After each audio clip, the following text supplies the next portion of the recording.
Aishwarya temple కర్ణాటకలో హోసాలి అనే ఒక గ్రామంలో ఉండే ఈ టెంపుల్ కోసం చాలా రూమర్స్ ఉన్నాయి. అడవుల మధ్యలో ఒకప్పుడు పూజలతో మారుమ్రోగిన ఐశ్వర్య ఆలయం కాలం గడిచే కొద్దీ ఆ ఆలయం పాడైపోయింది. ఎవ్వరూ అడుగుపెట్టని ఆ గేట్లు ఇప్పుడు భయంకర కథలు చెప్తున్నాయి. ఒక రాత్రి కొంతమంది నిధి వేటగాళ్ళు బంగారం కోసం అక్కడికి వెళ్ళారు.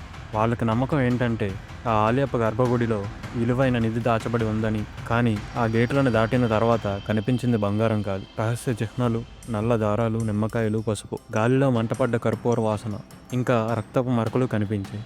అక్కడున్న గ్రామస్తులు చెబుతారు, ఆ రాత్రి నుంచి ఆలయం చుట్టూ అన్యమైన శబ్దాలు వినిపిస్తాయని. గాలి లేకున్నా గేట్లు కుదురుతున్న శబ్దం, లోపల ఎవరో మెల్లగా నడిచినట్టుగా అడుగులు, నీడలు తామే కదిలినట్టుగా కళ్ళ ముందు మెరుస్తాయని చెప్తారు.